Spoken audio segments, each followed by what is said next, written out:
오늘 본문 말씀 1절은 이렇게 시작을 하고 있습니다. 그때에 백성들이 그들의 아내와 함께 크게 부르짖어 그들의 형제인 유다 사람들을 원망하는데, 자, 여기 그때라 하는데 이 그때가 어느 때인가?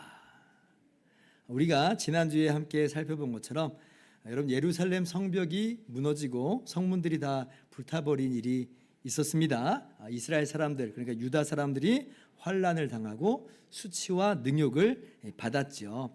그래서 이제 그 소식을 들은 이 느헤미야가 당시의 왕의 술관원이었는데 하나님과 하나님의 백성들을 위한 선한 마음을 품게 됐잖아요. 오늘 종이 형통하여 왕 앞에서 은혜를 잊게 하옵소서. 지난주 말씀 기억이 나시죠? 느헤미야가 하나님께 이렇게 기도를 했습니다. 그리고 하나님께서는 그 기도에 응답하셔서 느헤미야가 이제 유다 총독으로 발령받아서 예루살렘에 오게 됐어요. 자, 그러면 느헤미야가 예루살렘에 와서 이제 어떤 일을 했겠어요? 그렇죠. 성벽 재건 일을 하는 겁니다. 유다 사람들을 독려해가지고 무너진 예루살렘 성벽을 재건하는 일을 하는 거예요. 거의 모든 사람들이 다 동참을 합니다. 한마음 한뜻으로 성벽을 쌓아가는 거죠. 여러분, 이것이요, 표면적으로는 성벽 재건 사업이지만 그러나 사실 조금 더 깊게 들여다보면 이건요, 신앙 정체성이 희미해져가는 이 하나님 나라 공동체, 그러니까 이스라엘 나라 공동체를 다시 세워나가는 그런 의미가 있어요. 그러니까 다름 아니라 이것은 신앙 부흥 운동이에요. 그래서 예루살렘 성을 중심으로 이 모래알같이 흩어진 이스라엘 사람들의 마음을 다시 한번 하나로 묶는 것이고, 그렇게 하나님의 백성으로서 자리매김하게 하겠다라고 하는 것입니다. 자, 그런데 이러한 성벽 재건 작업이 마냥 순조롭게만 진행되는 것은 아니었습니다. 여러분 한번 생각해 보세요. 성벽이 무너지고 성문이 불탔다는 것은 이게 무슨 의미겠어요? 쉽게 생각을 해봐도 지금 반대자들이 있다는 거잖아요. 저절로 성벽이 무너지고 저절로 성문이 불탈 일은 없는 겁니다. 지금 이스라엘이 일어나지 못하도록 가로막는 대적들이 있었다는 것이에요. 물론 지금 이 성벽이 무너진 것은 몇 년 전에 있었던 일이지만, 그러나 여전히 지금 이스라엘 주변에는 누가 있냐면 방해하는 세력이 자리하고 있습니다. 지금도. 그래서 다시금 성벽 재건 작업이 시작될 때에 이 방해자들이 그걸 또 회방하는 거예요. 군사적인 위협을 가하죠. 그래서 자칫하다가는 지금 이제 성벽이 완성되기도 전에 목숨이 지금 어떻게 될지 모르는 그런 위기 가운데 빠지게 됩니다. 그런데 이제 느헤미야가 그 위기 속에서 지도력을 잘 발휘를 하죠. 그래서 함께 그 위기를 돌파를 합니다. 느헤미야가 그 위기 속에서 먼저는 하나님께 기도하고, 그리고 동시에 철저한 경계태세를 갖추죠. 이게 쉬운 일은 아닙니다. 일은 일대로 하고 또 경계는 경계대로 갖추는 것은 어쩌면 2배의 에너지가 들어가는 일이에요. 그러나 이스라엘 사람들이 느헤미야의 이런 지도를 잘 따라주었고, 그렇게 해서 위기를 극복하게 됩니다. 자, 그러면 이제 더 이상 성벽 재건 작업에 있어서 위기는 없는 것인가? 모든 장애물이 다 제거된 것인가? 여러분, 그럼 얼마나 좋겠어요. 그죠? 하나의 위기만 끝나면 그 다음부터는 탄탄대로가 펼쳐진다고 하면 그럼 얼마나 좋겠어요. 우리 교회 공동체가 견고하게 세워져 나가는 데 있어서 외부로부터 오는 어려움을 극복하는 것으로 모든 문제가 다 해결된다면 그게 얼마나 해볼만 해요. 자, 그런데 오늘 본문 말씀의 1절의 그때라 함은 바로 이런 배경 속에서의 그때예요. 성벽 재건 작업에 있어서 공동체를 다시 세워나가는 일에 있어서 또 다른 장애물이 있다는 거죠. 또 다른 장애물이 있다. 그게 뭐냐? 이번에는 내부 문제가 터져요. 내부 문제가 불거집니다. 1절 말씀 다시 한번 봅니다. 그때에 백성들이 그들의 아내와 함께 크게 부르짖어 그들의 형제인 유다 사람들을 원망하는데, 자, 크게 부르짖었다 그러죠. 크게 부르짖었다. 이 말은 절규했다 이 말이에요. 절규했다. 어떨 때 절규해요? 너무 고통스러울 때 절규하죠. 이 단어는 보통의 상황에서 쓰이는 그런 단어는 아닙니다. 정말 극심한 고통 가운데 있을 때에 울부짖는 거예요. 그때 쓰이는 거예요. 가령 예를 들면 이스라엘 백성들이 옛날에 애굽에서 종살이할 때 그 고욕 속에서 너무나 시달릴 때, 힘들 때, 그때 쓰였던 단어입니다. 그때 부르짖었다 그래요. 그리고 또 어느 때 쓰이냐면, 그래서 하나님께서 애굽에 이 장자를 다 치셔서 이스라엘 백성을 출애굽시키시죠. 근데 그때 애굽에는 장자들이 다 죽었으니까 각 직마다 곡성이 있어요. 곡성이. 이 곡성이라고 하는 단어가 오늘 이 크게 부르짖었다라고 하는 이 단어와 정확하게 같은 단어예요. 각 집마다 곡성이 있어요. 보통 일이 아니잖아요. 그러니까 지금 그러한 고통 속에서 이스라엘 백성들이, 유다 사람들이 울부짖는다라고 하는 거예요. 자, 그러면 왜 이렇게 지금 이 이스라엘 사람들이 울부짖는 거냐라고 할 때 아마도 이 성벽 재건 당시에 흉년이 들었던 모양입니다. 이게 참 우리가 하나님께서 하시는 일을 우리가 헤아리기 어려운 게 이런 거예요.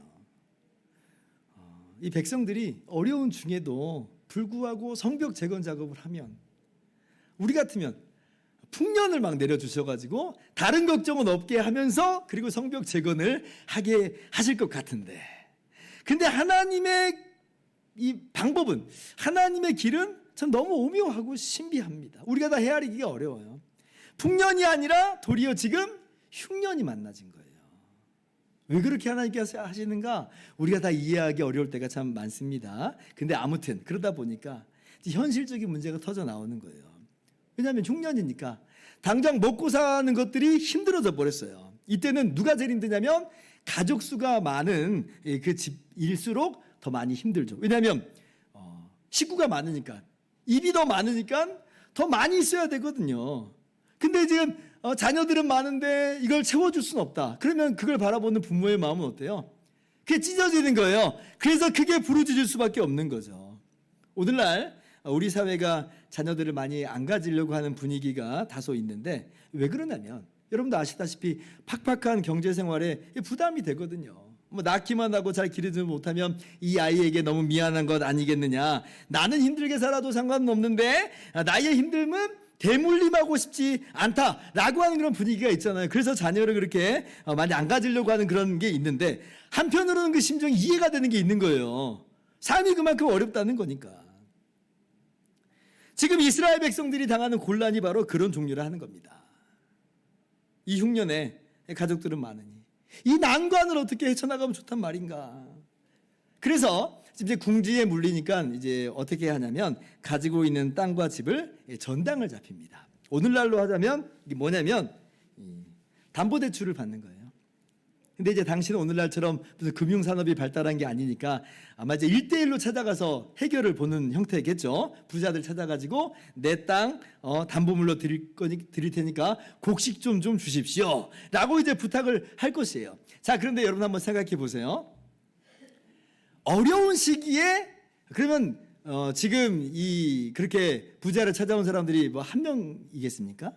그렇지 않죠. 어려운 시기라고 하는 것은 어려운 사람들이 많다는 거예요. 그러면 너도 나도 가난한 사람들이 다 찾아와가지고 담보물을 맡기는 그런 형태가 되는 겁니다. 지금 여기 그럼 뭐가 개입하게 되냐면 경제 논리가 개입하게 돼요. 즉 누가 지금 슈퍼갑이 돼요? 부자가 슈퍼갑이 되는 거예요. 부자가 그러면 호락호락 지금 이 상황에서 제대로 값을 쳐주겠어요? 지금 슈퍼갑인데. 이 당시에 바사 제국의 최소 이자율은 연 20%였다고 그래요. 연 20%요. 그런데 이제 이러한 상황이 되면 어떻게 돼버리냐면 연 50%까지 올라갔다 합니다. 빌린 거의 절반을 상환해야 되는 거예요. 왜냐하면 부자들이 지금 슈퍼갑이 됐거든요. 어마어마하죠. 절반을 갚아야 된다는 게. 그것도 매년. 이거 살 수 있어요? 너무 힘든 거예요. 우리가 이번에 코로나 상황을 겪으면서 세계적인 고금리 현상을 지금 경험하게 됐습니다. 그래서 기업이나 가게나 정말 큰 타격을 받았죠. 지금도 마찬가지죠. 지금 우리가 고금리 시대 속에서 살아요. 근데 우리는 지금 고금리라고 해도 은행권에서는 10%같이 안 됩니다. 근데 우리가 그 이자 내느라고 허리가 휘잖아요. 너무너무 어려워요. 그런데 지금 이자율이 여러분 50%까지 올라간다고 한번 생각을 해보세요. 여러분 감당이 되겠어요? 감당이 안 되는 거예요. 어떻게 그러고 살아요? 지금 이스라엘 백성들이 바로 그러한 고금리에 시달리고 있는 것이다. 그러니까 이제 막 땅도 집도 다 넘어가는 거예요. 갚을 수가 없으니까. 근데 뭐 세금은 또 그러면 뭐 경감이 되나요? 그렇지 않아요. 우리 시대는 지금 소득이 많으면 많이 내고 적으면 적게 내는 구조지만, 근데 고대에는 이 바사 제국은요 그런 거 없습니다. 소득이 많든 적든 그냥 정량으로 내는 거예요. 그러면 가뜩이나 어려운데 세금은 세금대로 내야 된다. 이건 엎친 데 덮친 격이죠. 이 난관을 이 가난한 사람들이 어떻게 이걸 헤쳐나갈 수 있겠어요? 곡소리가 나는 거예요. 그러니까 이제 어떻게까지 가버리냐면 땅과 집을 저당 잡히는 걸 넘어서서 이 자녀들을 종으로 파는 경우들이 생기는 겁니다. 자, 5절 말씀이에요. 같이 한번 읽어봅시다. 시작. 우리 육체도 우리 형제의 육체와 같고 우리 자녀도 그들의 자녀와 같거늘 이제 우리 자녀를 종으로 파는도다. 우리 딸 중에 벌써 종된 자가 있고 우리의 밭과 포도원이 이미 남의 것이 되었으나 우리에게는 아무런 힘이 없도다 하더라. 이제 우리 자녀를 종으로 파는도다. 아니, 세상에 어느 부모가 자녀를 종으로 팔고 싶겠어요? 근데 종으로 팔아야만 하는 그런 상황이 돼버린 거예요. 그러니 이러한 암울한 현실 속에서 그러니까 크게 울부짖을 수밖에 없는 거라 하는 거죠. 여러분, 그러면 과연 이런 상황에서 성벽 재건 작업이 진행될 수 있을까요? 설사 그렇게 해서 성벽이 지어진다고 해서 그게 무슨 의미가 있어요? 무슨 의미가 있겠어요? 과연 이 성벽 재건은 누구를 위한 것인가?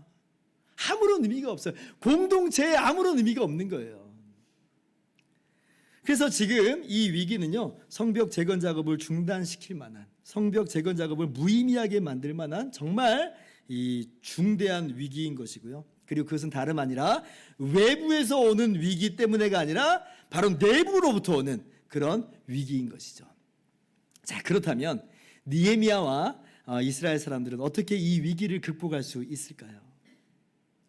또 우리는 하나님의 나라 공동체를 다시 세워나가는 이 일에 있어서 우리는 어떻게 이 위기를 헤쳐나갈 수 있을까요? 어떻게 우리는 공동체를 아름답게 세워나갈 수 있을까요? 우리 두 가지를 살펴보도록 하겠습니다. 첫째로 이 위기 속에서 가진 사람들은 하나님을 경외함으로 연약한 사람들을 배려해야 됩니다. 배려해야 돼요. 9절 말씀입니다. 같이 읽습니다. 또 시작. 내가 또 이르기를 너희의 소행이 좋지 못하도다. 우리의 대적 이방 사람의 비방을 생각하고 하나님을 경외하는 가운데 행할 것이 아니냐. 지금 느헤미야가 이 소식을 들었어요.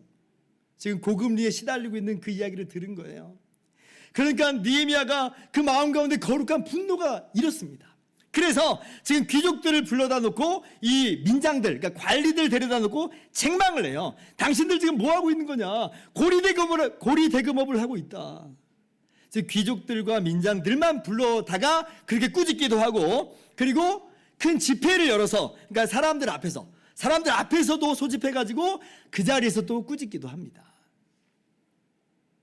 그러면 귀족들이 좀 항변할 수 있을 것 같기도 해요. 아니, 내 돈 갖고도 내 마음대로 못합니까? 그리고 우리만 그렇게 하고 삽니까? 지금 이 나라의 전반적인 관습이라고 하는 게 있잖아요. 딴 민족 사람들 보세요. 다 그렇게 삽니다. 이 정도 한다고요. 라고 속으로 아마 항변하고 있을지도 모르겠어요. 근데 이제 느헤미야가 총독이니까 감히 그 앞에다 대고는 말 못하고. 자, 그런데 오늘 말씀 보면 이 귀족들이 그렇게 느헤미야의 말을 대드는 게 아니라 그 말을 군말 없이 받아들이는 걸 봐요.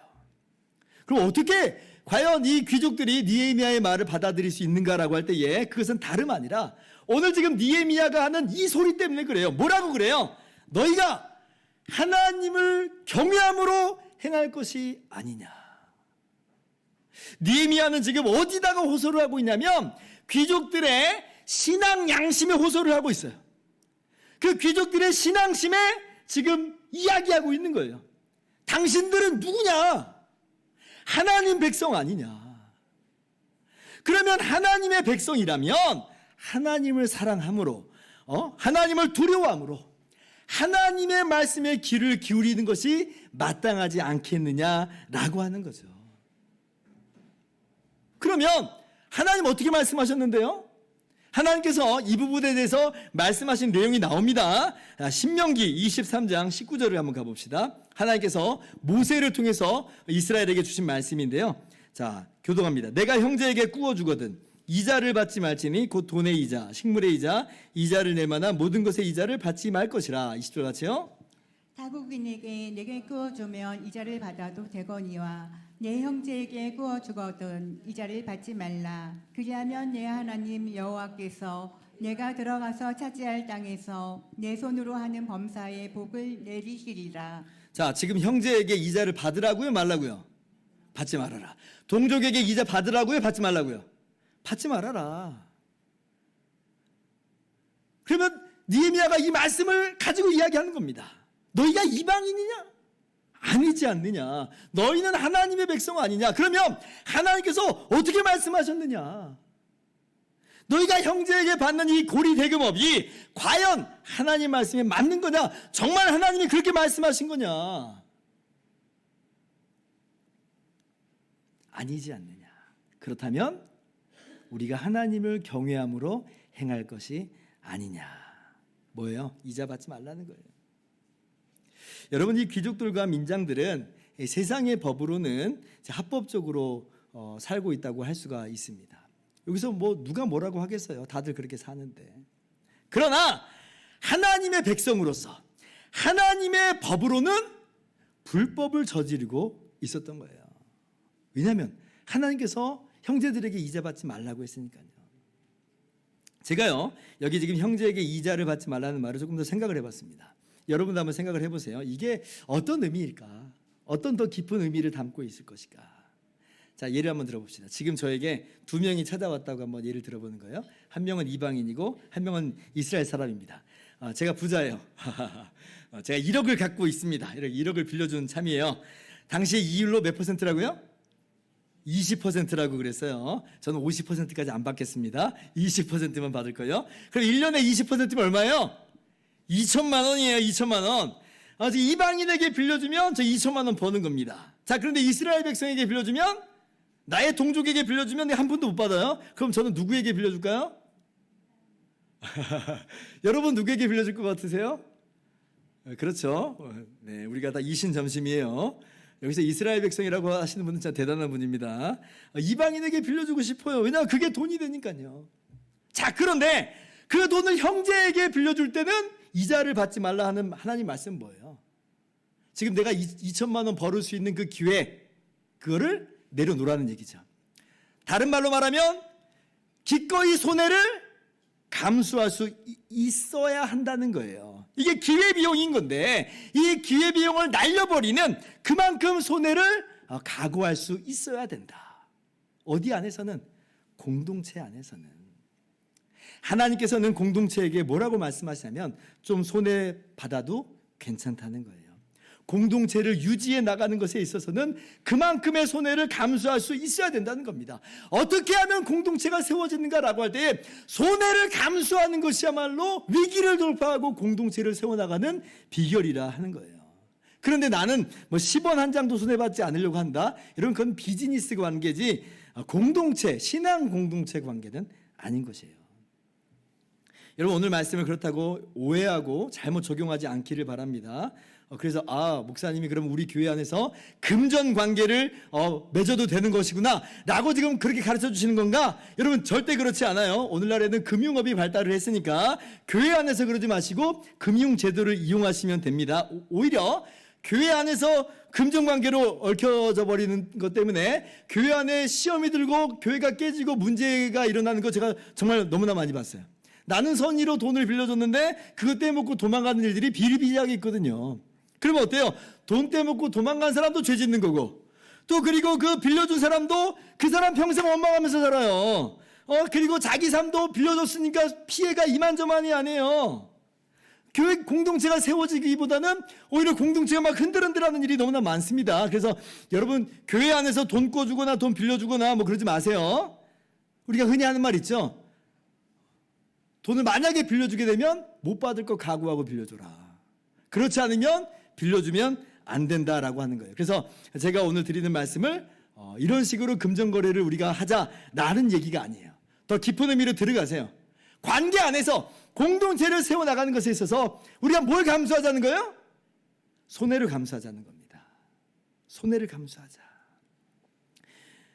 내가 손해보지 않으려고 공동체 안에서 아둥바둥하는 게 아니라 오히려 기꺼이 손해보는 것을 감수할 때에 그때 공동체가 아름답게 세워져 가는 거예요. 특별히 내가 더 가지고 있고 내 상황이 더 낫다라고 그렇게 여기시는 분들이 있다면 더욱 그리해야 될 것입니다. 그것이 바로 하나님께서 그 사람에게 기대하는 삶의 모습이고 그렇게 해서 하나님의 나라 공동체는 아름답게 세워져 가는 거예요. 초대교회 공동체가 정말 이 일을 잘 감당했죠. 아름답게 잘 감당했습니다. 초대교회 때 어떤 사람들이 기꺼이 자신의 재산을 내놓아서 그래서 교회 내 가난한 사람들을 적어도 먹을 것 때문에 고민하지 않게끔은 해줬잖아요. 매일매일의 구제를 그렇게 베풀어 줬습니다. 여러분 집사의 유래가 바로 이거예요. 사도행전 6장을 보면 집사 직분의 유래가 나오는데 집사가 어떤 사람들이냐면 교회에 그런 헌금들이 들어왔을 때 그 헌금을 가지고 공정하게 교회 내 가난한 사람들을 매일 구제했던 거예요. 그게 바로 집사의 직분입니다. 그리고 거기서 그치지 않고 초대교회가 어떤 모습을 가졌냐면 교회 안에서뿐 아니라 교회와 교회가 안에서도 어려운 교회가 있으면 기꺼이 도와주는 그런 모습이 초대교회의 모습이었어요. 바울이 전도 여행을 다니면서 그렇게 교회에 헌금을 모아서 그래서 어려운 교회에 전달하는 일을 했고 그렇게 해서 우리가 개별 교회지만 동시에 우리는 주님 안에서 한 몸이요 한 교회라고 하는 것을 그렇게 나타냈죠. 여러분 우리 교회도 사실 그 일을 잘 감당하고 있습니다. 우리가 선교헌금을 모아서 어떻게 해요? 세 분의 선교사님들을 돕고 또 농어촌 교회 돕고 또 개척교회 또 우리가 매달 작은 금액이나마 그렇게 항상 돕고 있습니다. 여러분 그거 안 보내고 우리 교회다 쓸 수 있어요. 그거 보내는 만큼 우리 교회는 어떻게 보면 손해라고 할 수 있습니다. 그러나 우리 교회도 어떻게 해요? 비록 큰 교회 아니지만 기꺼이 감수하는 거예요. 어떻게 보면 손해라고 볼 수 있는 그걸 감수하면서 우리가 그렇게 함께 공동체를 세워나가는 것이죠. 여러분 이것이 바로 하나님의 말씀대로 공동체를 세워나가는 아름다운 모습입니다. 제가 지금 헌금과 구제에 대해서만 잠깐 예를 들어서 말씀을 드렸는데 사실은 더 이것을 넓게 넓혀서 관계라고 하는 것에 있어서 어떻게 살아가야 되는가, 어떻게 우리가 나아가야 될 것인가 우리가 기억을 해야 됩니다. 내가 손해보지 않으려고 하고 내 이익만 보려고 아둥바둥하는 것이 아니에요. 그건 전형적인 세상의 관계입니다. 교회 공동체는 하나님을 경외함으로 행해야 될 것이에요. 그게 뭐냐? 기꺼이 내가 손해받는 것을 감수하는 넉넉한 공동체가 되는 거죠. 우리 교회 공동체가 그런 아름다운 공동체가 되기를 주님의 이름으로 축원합니다. 둘째로 이 공동체의 위기에 있어서 이 문제를 돌파하기 위해서 특별히 이 지도자들이 먼저 솔선수범해야 됩니다. 어떻게 이것을 극복할 수 있는가? 지도자들이 솔선수범하는 거예요. 자, 10절 말씀 같이 한번 읽어봅니다. 시작. 나와 내 형제와 종자들도 역시 돈과 양식을 백성에게 구워 주었거니와 우리가 그 이자 받기를 그치자. 자, 느헤미야와 그리고 느헤미야와 가까운 사람들도 어려운 사람들에게 담보물을 받고 이 돈과 양식을 지금 구워 주었다 그래요. 지금 느헤미야가 무슨 말을 하는 거냐면 자신도 지금 당시의 시대 상황에 따르면 이자를 받을 수 있는 정당한 권리가 있는 사람이라고 하는 것입니다. 자, 그런데 뭐예요? 우리가 받지 말자. 나는 안 받겠다라고 하면서 솔선수범하고 있어요. 그동안 느헤미야가 어떻게 해왔는지는 잘 모르겠습니다. 자기도 이자를 받아왔는데 이제 우리가 받지 말자라고 하는 것인지 아니면 자기는 진작 받고 있지 않았는데 지금 모범을 보여준다는 측면에서 우리가 받지 말자 하는지는 잘 모르겠습니다. 아마 후자일 거예요. 왜냐하면 느헤미야가 지금 유다 총독으로 도착한 지는 얼마 안 됐거든요. 근데 이제 분명한 건 뭐냐면 느헤미야가 이 문제에 있어서 지금 비껴있는 사람은 아니라는 거예요. 당사자예요. 왜냐하면 돈과 양식을 느헤미야도 구워줬으니까요. 그런데 느헤미야가 지금 이 귀족들에게 솔선수범해서 나서는 거예요. 우리가 받지 말자. 나 안 받겠다. 그러니까 이 모습이 이 귀족들에게 도전이 되는 거예요. 선한 영향력으로 나타나는 거예요. 그러니까 누가 먼저 하느냐가 중요해요. 누가 먼저 해야 되겠어요? 지도자들이. 앞선 사람들이 먼저 해야 되는 것입니다. 지도자의 이 솔선수범이라고 하는 이것에 있어서 문득 한 이야기가 떠올랐습니다. 어떤 사람이 심은 나무가 크게 자라가지고 옆집 밭에 이제 그늘을 가리우게 됐어요. 이 밭작물은 농작물은 햇빛을 잘 받아야 되니까 잘 자라는데 그늘지면 잘 못 자라겠잖아요. 그러니까 옆집 사람이 아니 지금 그 나무 어떻게 해보라고 막 따지고 듭니다. 근데 이제 직접 자기가 어떻게 할 수 없는 것은 저 사람 나무니까 내가 손 잘못됐다가 오늘날 그 뭐라 그래요? 재물 손괴죄 그렇게 이야기합니다. 함부로 손대면 안 되는 거예요. 근데 나는 못 자르겠다. 둘이 막 티격태격하면서 결국 랍비에게 찾아갑니다. 판단을 내려달라는 거예요. 근데 이제 랍비가 자초지종을 다 듣고 나서는 내일 다시 오라는 거예요. 내일 다시 와라. 그래서 이 사람들이 그 다음날 다시 찾아갔어요. 그러니까 이제 랍비가 판결을 내려주죠. 나뭇가지를 자르시오. 아니 나뭇가지를 자르시오라고 하는 이 판결이라면 어저께 내리면 되는 거 아니에요. 뭐 어려운 판결도 아닌데 왜 지금 하루 있다가 다시 오라고 해서 지금 판결을 내리는가 라고 할 때 이 랍비가 이렇게 얘기를 하는 거예요. 당신들 이야기를 듣는데 문득 우리 집 나무가 생각이 났습니다. 우리 집 나무도 옆집에 그늘이 지금 드리워진 게 생각이 나더라는 거예요. 그래서 먼저 우리 집 나무까지를 잘랐습니다. 아니 내 나무는 가만히 내버려둔 채 남의 나무 보고 자르라고 한 것은 그것은 아니기 때문에 그렇습니다. 내 나무를 먼저 자르고 그리고 판결을 내리는 거예요. 나무까지 자르시오. 느헤미야가 귀족들에게 지금 막 일방적으로 희생과 손해를 감수하라는 게 아닙니다. 그렇게 강요하는 거 아니에요. 느헤미야 자신부터 앞장서서 나가는 거예요. 그러니까 그 말을 듣고 귀족들이 따라가는 거예요. 그래서 12절 말씀 그들이 말하기를 우리가 당신의 말씀대로 행하여 돌려보내고 아무것도 요구하지 아니하리이다. 귀족들이 마침내 반응을 한 거죠. 그리고 이렇게 해서 공동체 내부에 다가왔던 큰 위기가 해결이 됩니다. 좌초될 뻔한 성벽 재건 작업이 계속 진행될 수 있는 그러한 계기가 마련된 거예요. 이 부분은 특별히 저와 같은 지도자들이 유념해서 들어야 되는 내용이죠. 그리고 저뿐 아니라 우리 당회원들을 비롯해서 우리 구역장님들 또 우리 교사 선생님들 귀담아 들어야 되는 내용입니다. 왜냐하면 지금 다른 사람을 지도하는 위치에 있거든요. 그럼 어떻게 우리가 해야 되는가? 앞선 분들은 누구보다도 솔선수범을 해야 돼요. 그리고 앞으로 리더가 되신 분들도 마찬가지입니다. 솔선수범이야말로 리더의 자질이에요. 모습인 거죠. 그렇게 해서 공동체가 세워져 나가는 것이기 때문에 그렇습니다. 여러분 교회 공동체의 진정한 리더십은 굴림의 리더십이 아니라 섬김의 리더십이고 그리고 솔선수범하는 리더십이에요. 그러니까 섬김이라고 하는 걸 먼저 하는 거예요. 솔선수범하는 거예요. 예수님께서 바로 그렇게 우리에게 교훈하여 주셨죠. 마태복음 20장 25절 이하인데요. 우리 한번 같이 교독합니다. 예수께서 제자들을 불러다가 이르시되 이방인의 직권자들이 그들을 임의로 주관하고 그 구관들이 그들에게 권세를 부리는 줄을 너희가 알거니와 너희 중에는 그렇지 않아야 하나니 너희 중에 누구든지 크고자 하는 자는 너희를 섬기는 자가 되고 너희 중에 으뜸이 되고자 하는 자는 너희의 종이 되어야 하리라. 인자가 온 것은 섬김을 받으려 함이 아니라 도리어 섬기려 하고 자기 목숨을 많은 사람의 대속물로 주려 함이니라. 아멘. 지도자는 군림하는 자가 아니라는 거예요. 너희는 그렇지 않아야 하리니 오히려 너희는 섬기는 자가 되어야 한다. 분명히 말씀하시죠. 그리고 예수께서 어떻게 하세요? 그 섬김에 있어서 솔선수범하시면서 주님이 직접 보여주세요. 여러분 예수님은 참 하나님이십니다. 하나님의 아들이세요. 지극히 찬양받으시기에 합당하신 분이세요. 그런데 예수님은 어떻게 하세요? 자기를 비워 종의 형체를 가져 우리와 똑같은 사람이 되어 오십니다. 그리고 우리를 위해서 대신 십자가에 죽기까지 주님께서 먼저 다 쏟아 놓으시는 거예요. 다 쏟아 놓으세요. 우리 예수님의 십자가는요, 우리의 죄를 대속하시는 구원의 십자가이면서 동시에 솔선수범하여 주시는 모범의 십자가예요. 우리 주님께서 어떻게까지 섬기시는지를 보여주세요. 물과 피를 아낌없이 다 쏟아주시잖아요. 예수님은 우리 보고 우리만 보고 섬기라고 그렇게 말씀만 하시는 게 아니라 바로 예수님께서 그렇게 친히 솔선수범하여 보여주셨다.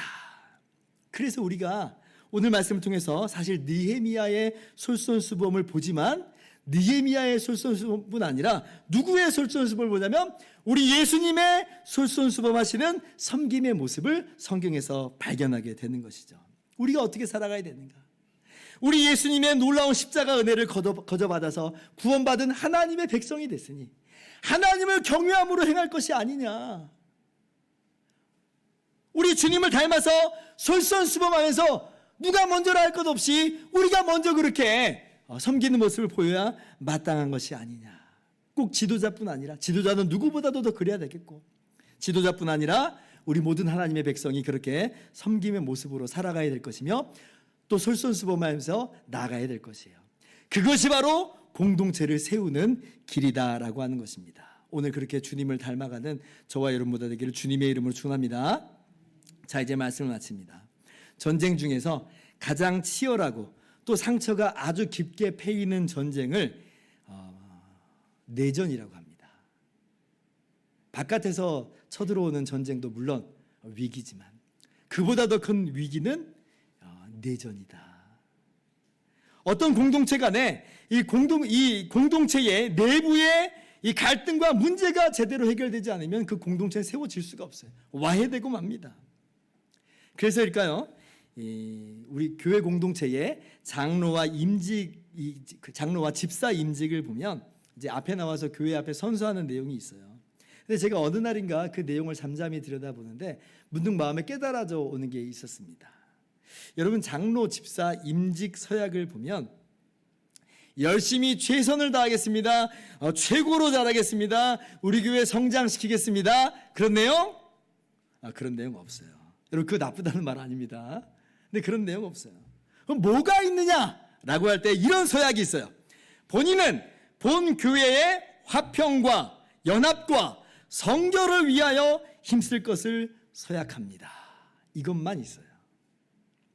화평과 연합과 성결이다. 최고보다는 주 안에서 하나됨이 이게 공동체의 본질이라는 것이고 그게 가장 중요하다는 거예요. 성장보다도 더 중요한 게 뭐냐? 하나됨입니다. 하나됨을 지키는 걸 힘쓰는 것이 임직자의 본분이라고 하는 거예요. 사랑하는 성도 여러분, 주님께서 하나되게 하신 것을 힘써 지켜나가시기를 바랍니다. 이것이 바로 하나님의 뜻이에요.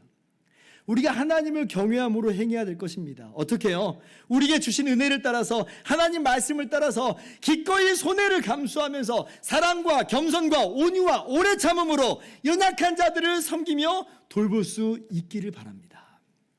그리고 우리 주님께서 섬김의 솔선수범의 모범을 보이신 것처럼 우리가 바로 그러한 솔선수범의 모습으로 그렇게 공동체를 아름답게 섬겨나가는 우리 모두가 될 수 있기를 주님의 이름으로 축원합니다. 우리 함께 찬양하고 기도하는 시간을 가졌으면 좋겠습니다. 우리 이 땅의 황무함을 보소서라고 하는 찬양이에요. 성령이 하나 되게 하신 것을 힘써 지키라 말씀하시죠. 그러한 부흥이 우리 교회 공동체 가운데 충만하게 임하기를 기도합니다.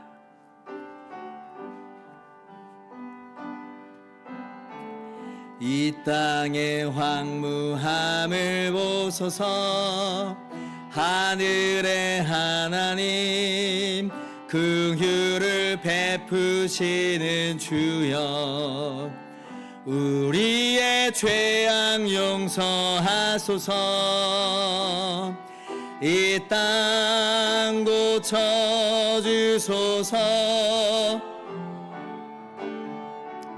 이제 우리 모두 하나 되어 이 땅에 무너진 기초를 다시 쌓을 때 우리의 우상들을 태우시 성령의 불 임하소서. 부흥의 불길 타오르게 하소서. 진리의 말씀 이 땅 새롭게 하소서. 은혜의 강물 흐르게 하소서. 성령의 바람 이제 불어와 오 주의 영광 가득한 새 주소서. 오 주님 나라 이 땅에